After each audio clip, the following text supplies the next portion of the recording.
Bienvenue dans cette vidéo, on va parler aujourd'hui du renforcement musculaire. Je t'avais promis qu'on en parlerait, c'est maintenant. Courir, c'est le top, mais quand il faut faire du renforcement musculaire, alors là j'ai perdu la moitié des coureurs. Tu as décidé de courir une distance plus longue et là, paf, la blessure, parce que tu t'y étais pas préparé. Et oui, car une mauvaise préparation physique générale peut entraîner des blessures pendant la saison. Cela peut même entraîner une contre-performance. Si tu veux, la préparation physique générale, donc PPG, c'est une période où tu vas énormément insister sur le renforcement global des muscles de ton corps. Et c'est pas pour rien que les pros utilisent généralement la saison hivernale pour profiter et faire du PPG. Personnellement, j'ai pas de période parce que moi j'aime ça, alors j'en fais tout au long de l'année, je me prive pas. Cette préparation va te permettre d'améliorer ta foulée et ainsi d'être plus endurant. Tu vas chercher à gagner en puissance musculaire pour pouvoir performer aussi bien dans les montées que dans les descentes. Trêve de bavardage, je t'emmène au dojo pour te montrer quelques exercices. A tout de suite. Voilà, on se retrouve dans ce dojo où je vais te montrer les exercices de renforcement musculaire. Sache que la fréquence de ces séances peut être de 2 à 3 fois par semaine. Tu peux bien évidemment coupler ces séances à ta séance de course à pied. Donc tu peux la faire avant comme tu peux la faire après. Mais tu peux aussi la faire pendant tes journées off, les journées où tu te reposes. Tous les exercices que je vais te présenter peuvent être faits chez toi ou à l'extérieur. Moi, je te conseille de les faire à l'extérieur. Ça te permettra de renforcer ton mental et tes défenses immunitaires. Avant de commencer un circuit, n'oublie jamais de faire un bon échauffement. Je vais te montrer quelques échauffements, mais je pense vraiment y revenir dans une vidéo de manière plus approfondie.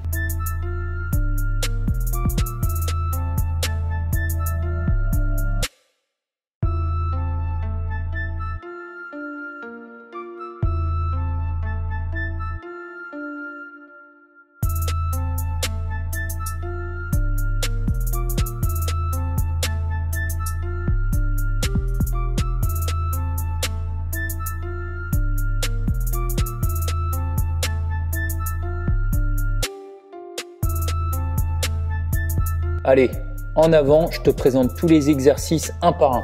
Le premier exercice que tu vas pouvoir faire, c'est les squats. Ça renforce les quadriceps, les ischio-jambiers et les muscles fessiers. Fais bien attention à tes genoux quand tu descends. Il faut qu'ils travaillent bien dans l'axe. Jamais rentrer vers l'intérieur. En plus, cet exercice, il est super pour le dénivelé positif comme négatif. Ça va te permettre, toi qui vis en plaine et qui n'a pas de grosses montées, de renforcer les cuisses. Tu vas voir, avec ça, tu vas monter comme un fou. Une bonne alternative au squat, c'est les squats sautés, c'est plus cardio. Deuxième exercice, c'est les fentes. Fente avant, fente arrière. Je te montre. Avec les fentes, fente avant, fente arrière, tu travailles un peu la même chose que les squats, sauf que tu vas rajouter de l'excentricité. Et ça, c'est super bon pour les descentes. Tu peux trouver une alternative plus cardio aux fentes, comme les fentes sautées. Allez, troisième exercice, les burpees. Ça, c'est le top parce que tu travailles tout. Les abdos, les cuisses, les bras. Après les burpees, quatrième exercice, les pompes. Pareil, pense à bien souffler et à bien gainer. Les pompes pour les débutants, vous pouvez aussi les faire sur les genoux. Voilà. Pareil, tout en gainant. Cinquièmement, on va parler des abdominaux. Et ça, c'est hyper important en trail, donc je ferai une vidéo bien spécifique là-dessus. Moi, les abdos, j'en fais pas beaucoup. Mais par contre, je fais énormément de gainage. Donc quand tu fais des abdominaux, faut bien penser à faire une rétroversion du bassin, à contracter le périnée. Il faut que tu le sentes au bas du ventre. Je te montre ça. Là, je suis à plat, le dos est légèrement creusé. Je viens plaquer mon dos au sol avec une rétroversion du bassin. Dos creusé, rétroversion du bassin. Il faut que tu sentes que ton dos se plaque bien au sol. C'est hyper important parce que tu vas travailler en profondeur. Une fois que vous avez ça, vous faites tous vos abdos comme ça. Et en gainage, c'est pareil. Pour les abdominaux, ce qu'il est bon de travailler aussi, c'est les lombaires. Quand tu travailles en renforcement musculaire, il faut toujours travailler les muscles antagonistes, c'est-à-dire l'opposé. Si tu as travaillé les abdominaux, tu vas travailler les lombaires. C'est pour que ton corps soit équilibré. Donc les lombaires, tu peux faire un gainage comme ça. Et pour les confirmer, tu peux faire des petits mouvements. Tu peux le sentir ici, au niveau du dos. Allez, 6. La corde à sauter. Ça, c'est génial. Ça fait travailler le cardio. Pareil, la coordination, les appuis sur les chevilles. C'est le top. Et c'est un bon moyen de récupérer aussi entre chaque exercice. 7. Les sauts sur un stepper. Ça, c'est vachement bien. Ça fait travailler à la fois les appuis et la coordination. Pour les débutants, on va prendre un petit stepper. Pour les confirmer, vous pouvez en ajouter. Vous pouvez aussi travailler sur une box jump. C'est les espèces de gros cubes en bois qu'on trouve en salle de sport. 8. La chaise. C'est un excellent exercice pour les jambes. Ça, c'est à faire.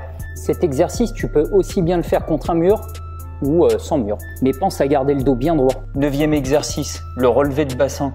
Ça, c'est le top pour travailler les muscles fessiers.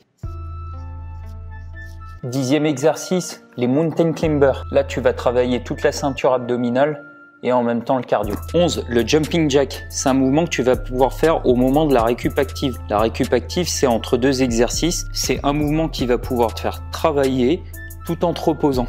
Donc départ, jambes écartées, les mains le long du corps et je fais un I. 12, on va voir les montées de genoux, ça c'est hyper cardio et c'est bien pour la pose du pied.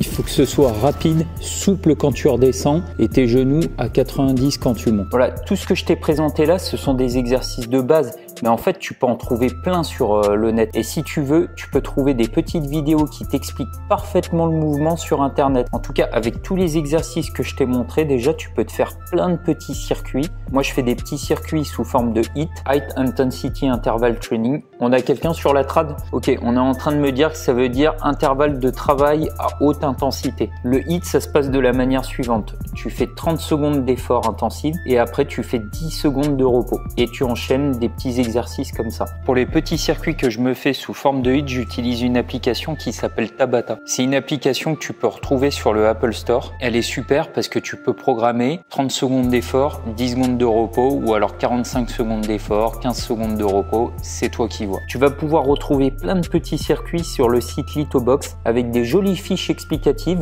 Tu pourras même t'inscrire sur ce site et Pierre, le créateur du site, t'enverra 1 à 2 fois par semaine des petites fiches avec des exercices à faire. Ça dure entre 20 et 30 minutes généralement. Tu peux le faire chez toi comme à l'extérieur.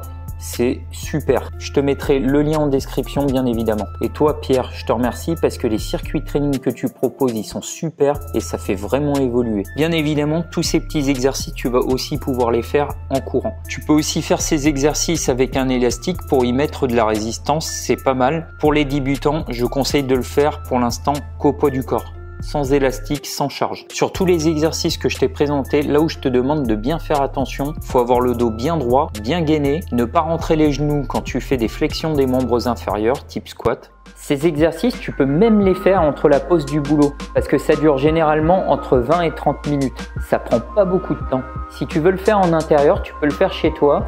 Sinon, il y a des salles qui proposent des cours collectifs avec du renforcement musculaire. Mais si tu veux le faire chez toi ou à l'extérieur, n'hésite pas à aller sur le site de Pierre qui s'appelle Lithobox. Et là, tu as plein de séances gratuites. Un petit conseil aussi, ne fais pas ces exercices toujours à fond. Pourquoi? Parce que ces séances vont te fatiguer et te courbaturer pour les séances suivantes en course à pied, surtout si tu es débutant. En conclusion, le renforcement musculaire va te permettre d'avoir une meilleure posture, une foulée plus économe. Donc, tu pourras courir plus vite et plus longtemps en dépensant moins d'énergie. C'est pas mal quand même. Ça vaut le coup d'essayer, non? Merci d'avoir regardé cette vidéo. J'espère qu'elle t'a plu vraiment. Et si c'est le cas, n'hésite pas à lâcher un pouce bleu. Quant à moi, je te dis à bientôt sur la chaîne Au Cœur du Trail. Now go!